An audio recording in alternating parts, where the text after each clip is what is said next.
আমরা আছি এখন বরগুনা জেলার সদর উপজেলা। এখানে এটা গুলবুনিয়া বাজার বলে।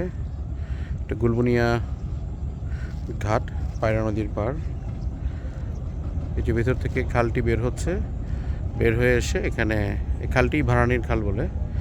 খালটি এখানে এসে এই যে পায়রা নদীতে মিশে গেছে।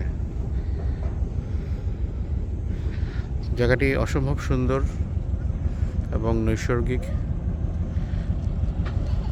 আমরা দেখতে পাচ্ছি যে খালের এখনও নদীর নাব্যতা, খালের যে নাব্যতা রয়েছে, যার ফলে কিছু জেলের যে ট্রলার, এই ট্রলারগুলো এখনও চলাচল করতে পারে। এপাশে একটি পার্ক আছে, যে পার্কটি আসলে ঠিকমতো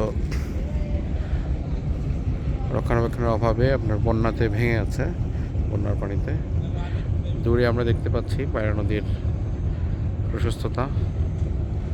এই নদী বিভিন্ন মাছের জন্য, রামচোস মাছ, তারপর আপনার তুলাডাটি মাছ, এই সকল মাছের জন্য, চিংড়ি, শলা চিংড়ি, এসবের জন্য অত্যন্ত বিখ্যাত। এবং ইলিশও পাওয়া যায় এদিকে। বিষখালী যদিও ইলিশের জন্য অতি সুপরিচিত নদী, এই পায়রা নদীতেও ইলিশ ধরা পড়ে।